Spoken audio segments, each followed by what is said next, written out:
Okay, our first speaker is Stephen Martell. With 20 years of emergent technology experience, experience in the emergent technology space, Stephen has made a career of working in the unmapped space where concept meets human experience. As head of innovation at Dayan, Stephen leads a creative technology team tackling the impossible. His portfolio includes Louis Vuitton, Drake, Meta, Travis Scott, Uber, Warner Music Group, and Hypebeast. That's pretty impressive. Stephen is also a new dad. Is that true? He's still a new dad? I think you were a new dad last year, too. So he may sneak some photos of his kids in. Please give. Was it That's still? not even this year's thing. No, that's fine. He's an old dad now. Yeah. All right, man. Let's come up here. Let's give it up for Stephen. Was that really it? Let's hear it. That's fucking funny. All right. Hey, how's it going? Those titles, it feels like I'm in an HBO episode or something.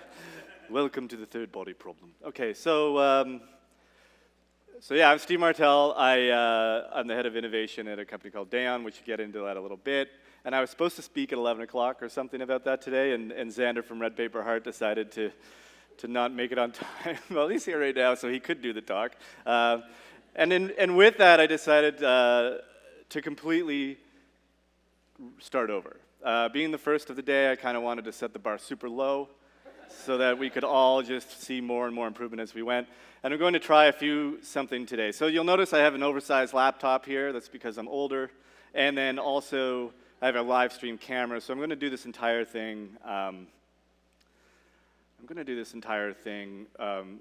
Without going through and doing GIFs. We're going to do this in Touch Designer. So the whole presentation is going to be in Touch Designer. It's going to be real time. We have no idea. I hope it works. They say you shouldn't do a live demo anytime, and I'm going to break that rule today because this is all about experimentation. All right, let's go. That's neat. All right, so like I said, Dayan, this is where I work. As the head of innovation, I lead a team of bandits to kind of create experiences using tech and really anything. Innovation doesn't need to be embodied just only in technology. It can be in the use of anything, analog or just using things differently or looking at the world in a different way. And yeah, we work with Louis Vuitton, Meta, and Google, and a whole bunch of amazing companies. But I think one of the best things that we bring to the practice there is the ability to test and play. So we created 26 arcade games for 150,000 square foot experience in Riyadh. We launched a mobile app when we found out that Mickey Mouse's IP from Steamboat Willie was public. We have something going in the Quest store, just an internal game that we love. We made it, and we wanted to see it live. This is really kind of the foundation of what I love to do, and there's sort of a through line in this presentation, although I'm rambling a little bit here right now, so I'll kind of kick into it. I will start with the caveat that I believe life is beautiful. I think it's amazing. I think it's incredible, and the opportunity is all around us, but I'm also super jaded, and this presentation is probably going to get a little bit dark as I try to talk about some of the lessons that I've learned and the approach to work generally that I kind of believe in, and the approach to life that I believe in. I think that if you came here to feel inspired with creative abundance, this isn't going to be the talk. So hopefully the slides will be the one that you love. Okay. Starting with a few things going on of what I believe. I do believe that we all we can hold two opposing thoughts in our mind at the same time. As you can see with this lovely effect I've created here, I'm in two places at once. But this isn't just two opposing thoughts of your own. I think that's incredible, and it's also that tension that builds the creative process. But I think the other side of it is holding, and maybe even more importantly, is being able to find the ability to hold yours and someone else's. This is, maybe it's the broader path to empathy, and this is not getting preachy in any way, but it's literally if you find yourself always in the capacity of holding two of your own opposing thoughts, then you're probably a narcissist, and most people hate you. So I think if you're able to kind of look at this and take this sort of initial thing that I believe, it's sort of all this sort of is going to ladder up as we keep talking. This slide was originally called "This talk is for people who want to have a different job than the one they have now." A lot of especially when I got into speaking. I got into it because I didn't like that everyone showed the 5% of the amazing polished work that came out, and the 95% of like the blood and the sweat and the tears and all the horrible shit that happens when you're making something. And the same was sort of for those who sort of found a lot of creative success in their career, ended up being really focused on like, hey, quit your job today, and you'll have the creative freedom, you'll be your own boss, it'll be fucking amazing. And I've done both, but I found that I've enjoyed being able to foster creativity in any job that I've had and working with other people, and I think that there's a lot to be taken for that, and it shouldn't be discounted. And I think that you can have an incredibly creative career that it doesn't mean you're an entrepreneur. It's also not shitting on the entrepreneur side, so I know you talkers are out there, and it's going to be wonderful, but hey, this is my side. Okay, let's see if this works. Woo! I am seeing a lot of blank stares. Steve, you must be doing a pretty bad job. Oh, what happened to our hair? Okay, so let me explain this. I don't do this. I don't 3D animate. I have two amazing guys on the team that I gave the opportunity. I redid the slides, so every title is going to, I said, I just want you to tell a story that has nothing to do with the presentation. In case everyone starts falling asleep, they can look forward to the next title slide. And they came back with a version of me when I was younger, making fun of me. So they found a way to insult me this entire presentation. I only heard it last night at like midnight for the first time. I threw it in there. I think it's funny. But they'll pay when I get back to the office, so. Okay, so no matter what, make a plan. I think that plans, like all my life I wanted to be a dentist. And then I job shadowed one when I was 17, and it was the worst fucking thing I've ever seen, so I decided to go to military college, but then I didn't get in because I was kind of like a really young 17-year-old, and then I went to business school, and I learned that you could control, advertising could help people control minds, and that seemed really appealing. So then I graduated, and I was really excited to get into advertising, but I kind of over-indexed on the social side of going to college, and I ended up selling BlackBerries at Rogers Wireless for like 3 years. But one of the things that you learn through making plans is that plans create motion. Plans move you forward, they set you in a direction, and everything else starts to come around it. And there's not a single person that I know who has, in the last 20 years, who can't look at their career and see these inflection points that are out of their control, that move them in a direction that's away from maybe their plan. And being able to find those and embrace those is really ultimately, I think, a pretty big key to success. Yeah. I think I have a little anecdote here, but let me see. Let's just move on here. I think the most beautiful thing about plans is that they usually fail you. This is Humpty Dumpty, by the way, this stream diffusion that you're seeing here. This is their AI's take on Humpty Dumpty, and it is terrifying.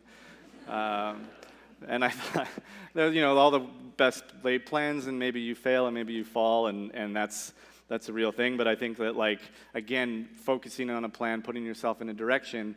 I mean, when I graduated university, my career has been largely anchored in the mobile app economy within the digital space.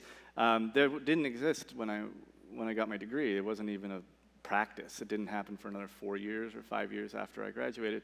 And I think we're at a similar period of time right now where there's an entire industry that we can't really predict and can't really forecast, that we're going to need to make our own creative and jobs within. I think we joke a lot about how AI will strip us of our creativity or set us on the sidelines like we saw in the opening remarks, but there's a lot to be embraced with this idea of okay, I'm doing this is incredible, and I'm going to fall, and that will be humbling, and that's perfectly fine. It's actually what's supposed to be happening in my life right now.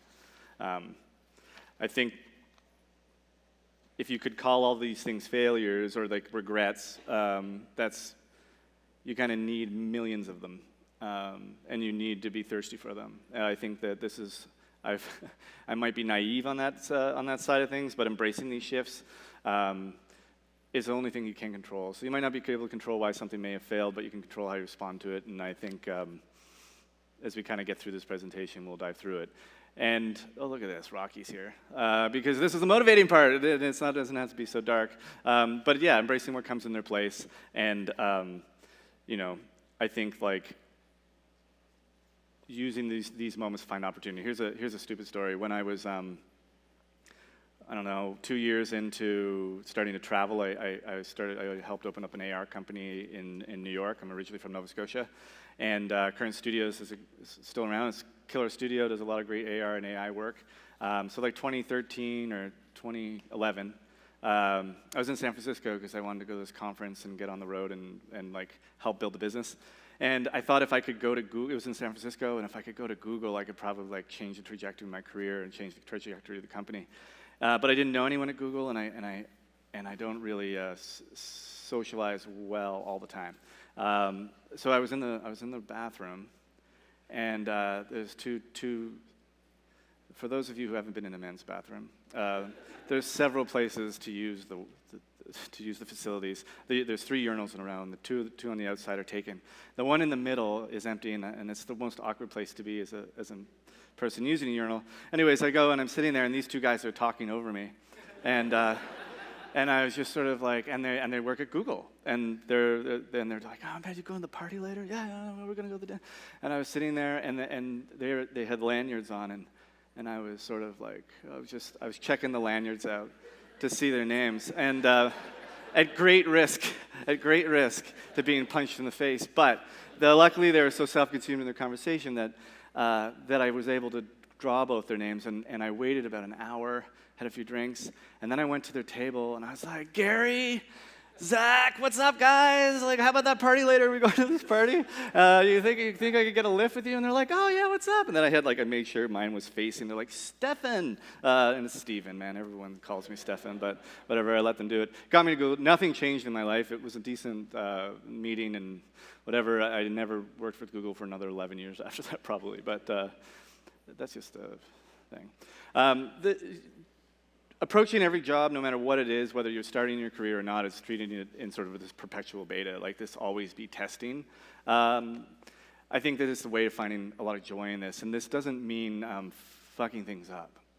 It probably will result in it, but I think if you get in the habit of doing this at the beginning, when there's very little responsibility on your shoulders to create, like you're doing a task, maybe you're a designer or an art director or whatever, strategist or something, that you have this ability to try and test your own little theories within the organization. And it doesn't mean you publicly announce it, doesn't mean you really make a big deal of it, but just it's like playing a little game with yourself maybe. It's sort of seeing what works. My first job I mentioned, I worked at Rogers Wireless, and it was in Nova Scotia, and Rogers had the worst coverage for mobile phones in Nova Scotia of all time. It was the only job I could get, so it was the only resource I had at my disposal to be able to move out of my parents' house and buy a car. So that was like the goal of my life at the time, was just to be independent. And it just so happened there was these pages called Blackberries that were coming out, and no one wanted to touch them because it wasn't the business that they sold. They've been, the people from 5, 10, 20 years have been pushing different versions of the telephone, and I just hated it. I hated the idea of the mobile phone to begin with, which is sort of ironic, I guess, now. But I decided to push Blackberries, which is super simple because you just give them to a lawyer and then they never gave them back, and then you just charge them money for it. And then once I realized they were super addictive, I figured we could jailbreak them and write some JavaScript stuff and give all these lawyers the golf scores for their local club. And then I was like, why am I giving that? Maybe they can just pay me $20 cash and I'll sideload it onto their BlackBerry for them. And ultimately, this lesson in being able to just play, like here's the way you need to work. Here's the roadmap. Here's the thing that we do here at this company. And when there's a new technology or a moment of that inflection point, you're able to expand on that. And that's what I did. I mean, that is a stupid example of it, but it literally happens in every single job in every year of my life since the last 25 years. Constantly trying, testing, guessing with yourself. And it's, oh, the baby. This is me as a new father. Watch, understand, do. Really, it's the things that you learn, the things that you test, and these lessons that you create for yourself, they're not going to serve you. They're not like a rinse repeat sort of thing. It doesn't mean because this hypothesis, I'm going to do this here, like if I wanted to approach selling mobile phones today and decided to focus on selling iPhones, it's not really an innovative way of doing anything. It's already established. So I think it's the same with like doing this presentation. We're all going to laugh at this in 2 years when we realize how archaic Stable Diffusion looked at the time. And also those around you are going to change. So seeing how new people are working in this space and drawing what you can from that, or even at a conference like today, you're going to listen the next 2 days, dozens of people, and they're all going to throw stuff at you, and you're going to pull what you can and then apply that, and you never know when it will serve you in the future as well in different ways. Which brings me to the biggest anchor of everything I believe, which is embracing hard things. This is for you. This is like a little NASA action, but I can't. It is using little NASA. Look, there's a logo. I like when I change. I think I can make the further back I get, the more in space I look. Okay, so embracing hard things. Embracing hard things is literally like trying to stack up your failures as quick as possible in your life. I think that's really the point. But it's also, because that is success, right? That's sort of like the definition. I forget who said that. It doesn't really matter right now. But making plans that largely end up failing is not a key to success. But embracing those failures, doing what you can, and then continuously embracing it. Because most of the people around you don't want to embrace any hard things. I mean, being average, and Christopher and I were talking about this last night, Mark, it was like that average is average. Like, most people are average. I mean, and every one of us is going to fit in that point at some discipline in our career, in our life, and pushing yourself out of the comfort zone by embracing something you really, really hate is going to allow you to find joy in it. And it's also a bit bigger than that. It's not just like, oh, I'm going to embrace hard things and become better at them, but it's actually going to build your brain. This is my brain, apparently. This one was very hard to get. Trying to get the AI to know what the mid-singular cortex was really hard. But this is a part of the brain that, there's two of them, but it literally grows when you are doing things you hate, when you're doing difficult things. And and it does that your whole life. It doesn't matter what age you are. So the more you sort of put yourself through these challenging moments, or these moments of discomfort, or these moments of stress, it triggers a response for this part of your brain to expand. And what the result of that is willpower. It is the ability to fight adversity. It's the ability to focus. All those things are things I lacked 20 years ago. The impulse control is not like my forte, probably, as you'll see later tonight. But I think that putting yourself in these positions allows you to build sort of like an investment in the future version of yourself.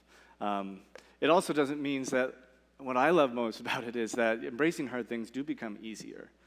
And that's when the challenge and this position you put yourself into ends up becoming just routine, and then becomes boring, and then you need to find the next hard thing. You kind of become addicted to the stress and the chaos, and that's where the consistency in chaos. What's this one? Oh, this is a storm. Hold on, I have to I don't know if it's going to work.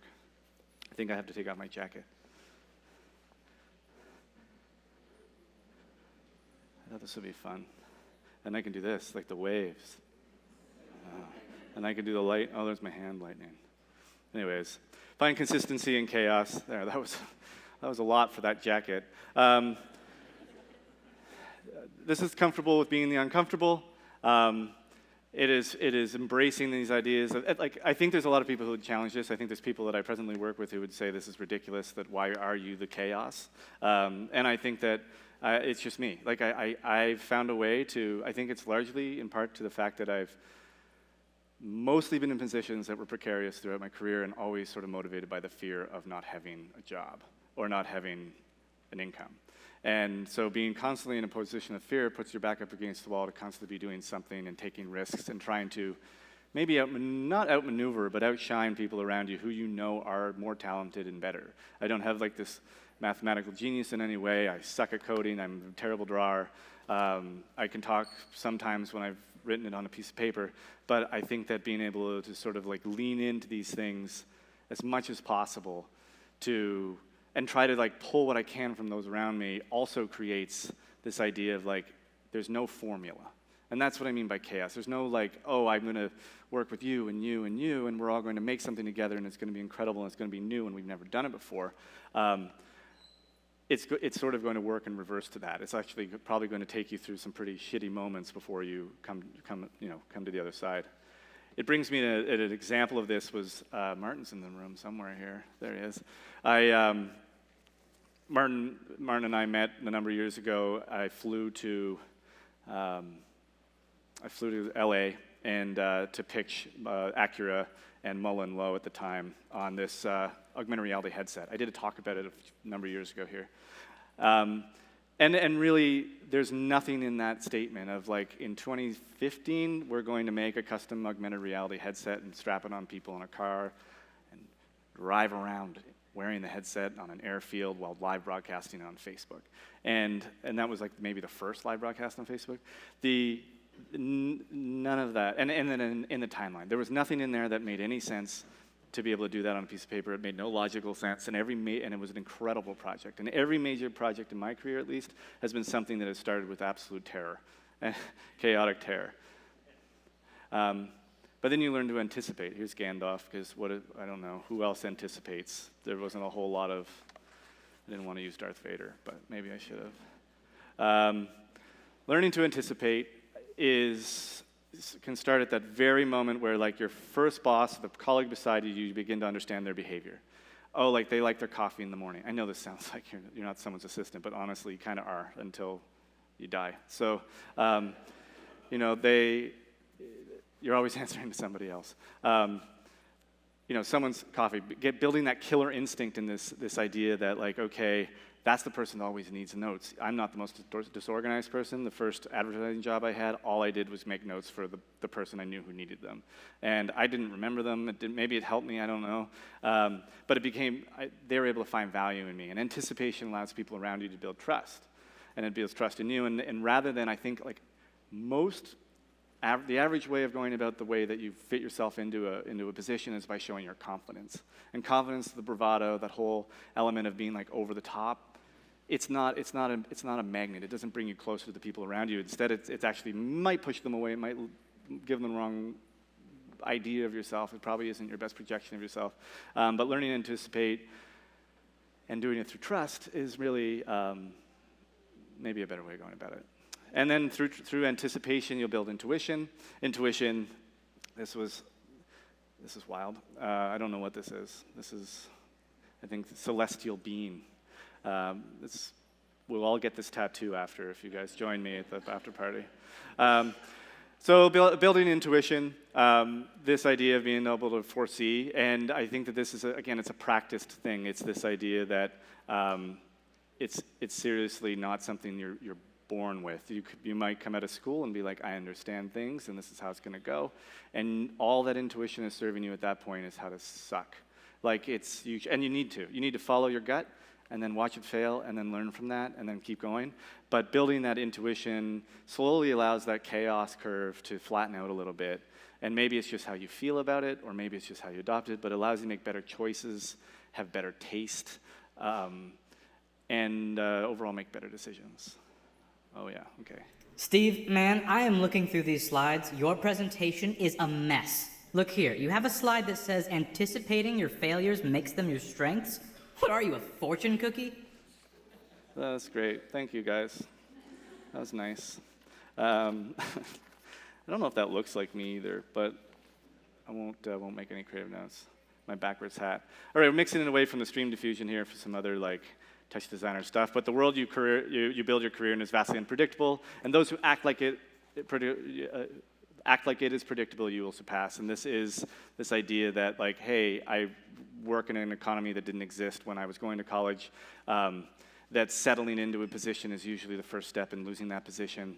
And being able to settle into a place in your life is also, again, there's other ways of thinking about this. This is just from my present perspective, but that being able to push yourself and constantly challenge yourself and not be cool with feeling completely comfortable will allow you to kind of stay outside that average range.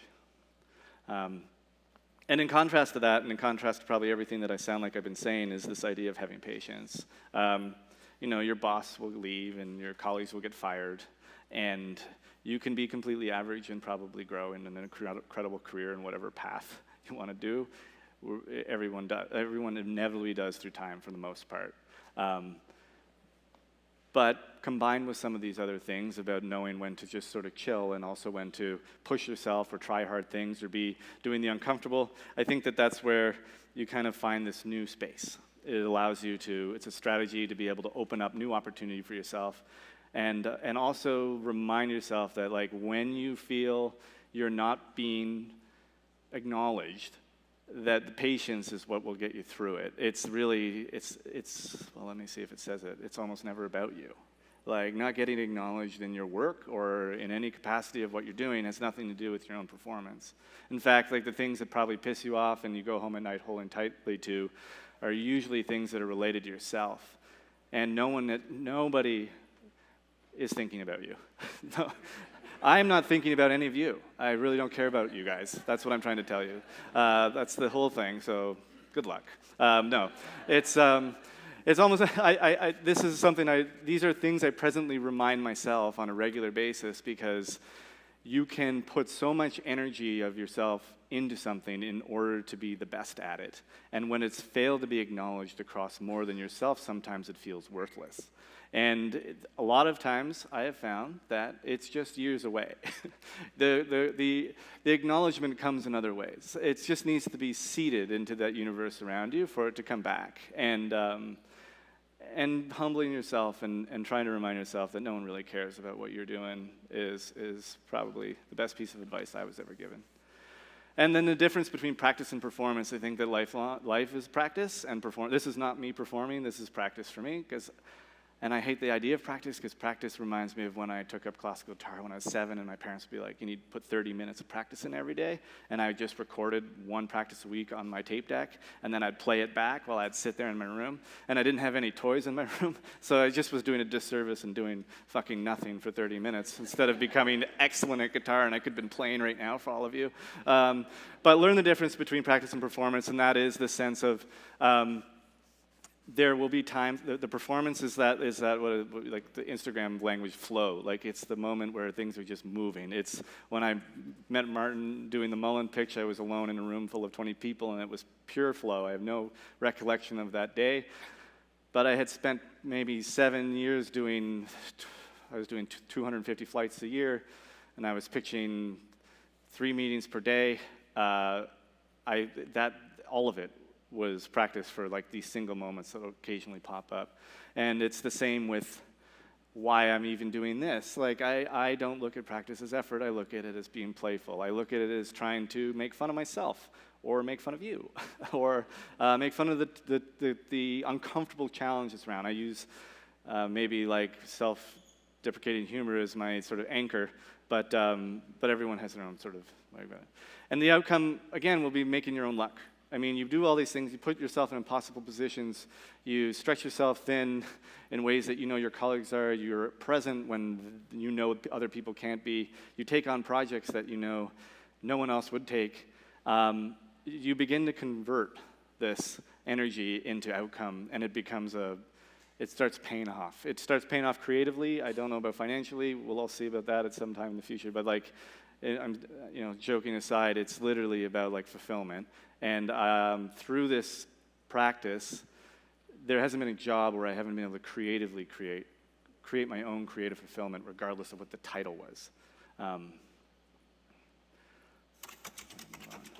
am I doing for time? Yeah.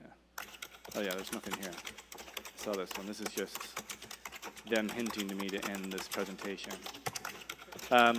Being in limbo sucks. So this is something that when I was 30, I had accomplished pretty much everything I ever thought I needed in my life, and it sort of all imploded around me. And not like a negative way. I didn't go like do something terrible in my life or whatever, but I was just deeply unhappy and completely pissed off all the time. And it's because I was in limbo. I hated my job, I hated my family, I treated everyone around me like fucking garbage, and it had nothing to do with any of that. It was all like right here, because I was stuck in being in a really comfortable middle space. And I think that limbo is only something you can see for a little bit, and then everyone, oh yeah, this is fun, yay. Everyone around you will start to notice, and then they will force you into making a decision. And I think that this is the place. I mean, there are exceptions to this. There are layoffs. There are tragic things that happen in the economy. There's personal stuff. I'm just talking in broader sense here. There's so much you can't control in your life, and then occasionally you have the opportunity to take a moment of control in that chaos. And when you find yourself deeply unhappy, you need to be looking at, have I outgrown my company, or is my company outgrowing me, or am I just in the wrong place right now? And it's never really because you're just doing the best. You're never like at your best feeling like shit. That's really kind of two things that don't work at the same time. Great example of this, beyond my own examples, is I think on the way that I have seen, I like to hire, like I said, I have this awesome team of misfits and bandits that work in Unreal and Touch Designer and everything, and there are moments where people, where there's the high performance in the team, and again, this is not limited to any specific person at Dayon or Current Studios or Rogers or anything, but there's high performance in the team, and there are people who perform highly because they're on that team, and then there are people who are amazing that never move up because they're stuck. And it's, as a manager, as a leader within an organization, I used to think that my job was to like coach these people into being incredible other parts of this company. And over time, taking my sort of own advice and seeing what has helped me in my career, it's like, no, it's team performance over a single person performance. The best thing that they might be for them is to help them find a new path. Often people just end up in a position, can't make the position what they need, or are forced not to, and it struggles, and it's a hard thing to watch. So like, try to best to leave while you're in control. It always feels better on the other side. And so my final thoughts, oh yeah, okay. Is it over? Yeah, yeah, okay, thanks guys. Oh, shoot, I'm late for a meeting. Hey, old Steve, let me know when you figure our life out, okay? Okay, thanks guys, thanks. I am always late for meetings. I'm always late for meetings. All right, Bob Barker, hold on to making any decisions for the money. These are my final thoughts. This is like last three things, and I'll get out of your hair and we'll have a little chat. But honestly, if you make a decision for the creativity or the position, not the title, not the money, just the opportunity to create cool shit if that's what you're into, or make incredible things, or test yourself in ways you never thought possible, you'll be surprised at what happens. Never criticize, never complain, and never blame, just like this dog. And I'm nothing like this dog. I criticize, complain, and blame people all the time. It's sort of my thing. But if I could take my own advice here, none of this ends up being used in your future in a positive way. No one ever sits you down 6 months later and goes, you know, you really were an asshole on that project. Thanks for contributing, though, and we turned out really well, and you know, I know the error wasn't your fault, it was his, but like, let's go. No, never criticize, never complain, never blame. I think this is a mantra of mine that I've been trying to instill, especially when things are tight and things are stressful and you have that deadline and you want to just punch somebody, but you can't. All right. All advice, this is a CanCon, all advice isn't created equal. That should say isn't, but Trudeau wrote this, so that's okay. And this is the idea that I could be completely full of it. I just talked to you for 30 minutes about what my life experience is, and you're going to have to do something with your own and what you've drawn from. Hold on. Thank you. No, it's this idea that you need to pick and choose based on your context, and that having fear and embracing chaos and doing all those things could put you in a mental institution, and no one wants that to happen. But it is literally about this idea of, and I'm going to steal from our conversation last night, that everyone feels comfortable picking either black and white and operating in that space, and then the gray in the middle, or that place outside the average, is really where you need to fit. And doing so, I think, finding the difficult and embracing the difficult and pushing yourself, taking risks that you know everyone won't, and being willing to fail more often than the person beside you is probably going to lead to that success. And that's all I got to say today. So thanks so much for coming. That was awesome, Steve. You want to go over and a little Q&A? Since we got a few minutes. Let's go. Man, there were a lot of jumping off points here. We've got some good questions too. So if you want to get a question, and you might be able to get to it, FITC.ca/questions. Get used to that. So first of all, you touched on this a little bit. I mean, you touched on it kind of over and over, but this one was liked a few times. It was terrible. No, it was great. Svetlana asks, what advice would you give a fresh graduate in order to get out of the average designer zone? I think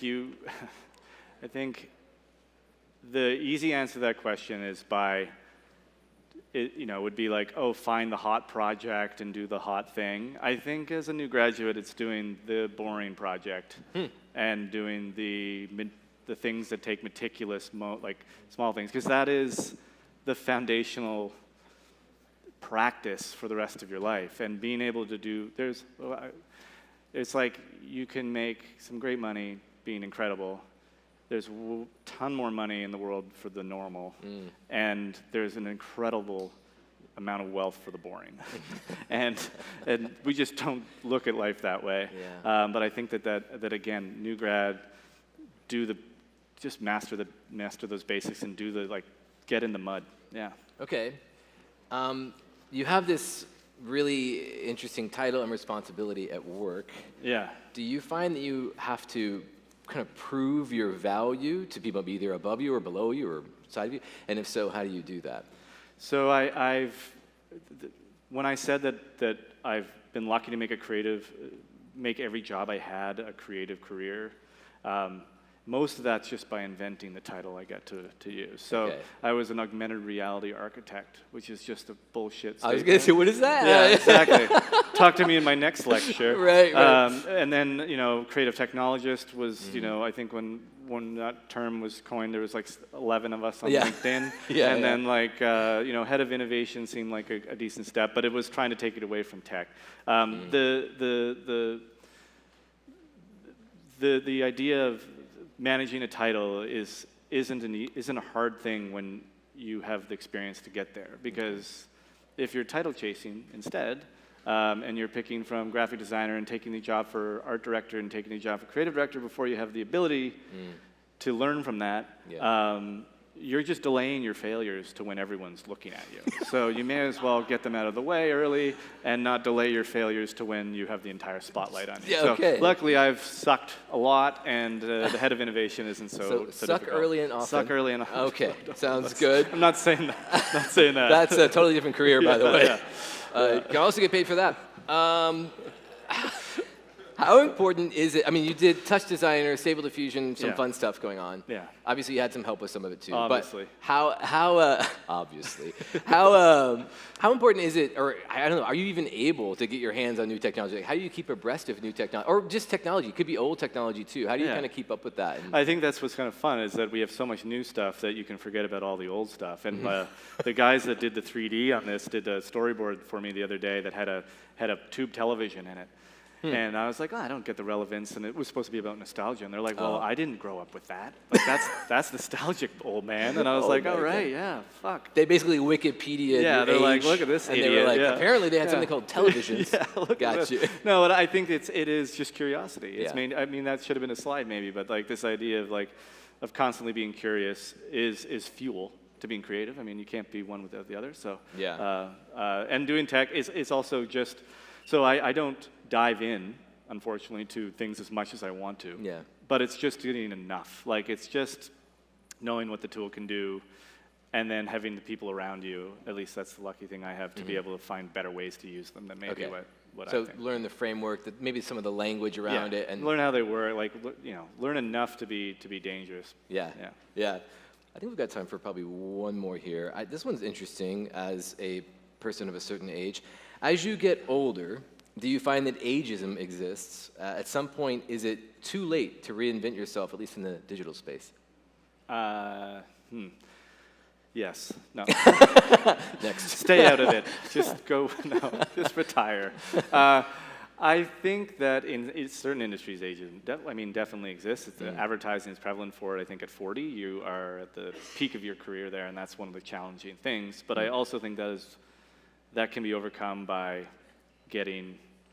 It won't always work. So this is coming from a point of a bit of privilege, because I've been able to do things in my career and recognize that I'm lucky for that. But when I was 30, I saw the 42-year-old creative ACD in my, agency kind of getting phased out, and I'm 43 now, and I gave myself a title that I could fire everyone who wanted to push me out. No, I'm just joking. but no, in all seriously, it's like 2 points. One of them is like it's all about the creative output and ideas. So it's not really people can't argue output and outcome. Okay. And the other bit is we are at a beginning of an entire new attainable technical, integration in an interactive front, like this idea of AI and everything that will come out of that, which isn't going to be, stream diffusion or generative AI. It's going to be incredible companies and products and interactions. That's young. Like that industry is young. Yeah. And I think in the same way that like I've sold Blackberries when no one wanted to, and then I got stuck doing digital because I wanted to make TV, but no one wanted me to do it. I think that anyone, no matter what their age is, getting into an industry can pick the thing that no one wants to do and do it.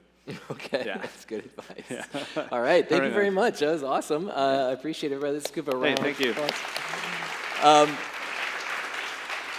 Just a few quick notes. We're going to do a 15-minute break here, but make sure you check out the conversation room. If you haven't been up there, there's some exhibitors. They have drink tickets, okay? So talk to them, be interested, and then maybe you get a little kickback. And if you're looking for your next career move, which is apropos of our conversation here, check out the FITC jobs page, fitc.ca/jobs, and you'll find all sorts of interesting roles with interesting organizations. See you in 15 minutes, okay? Thank you. Good job on these first talk here. Thanks, man. That was awesome.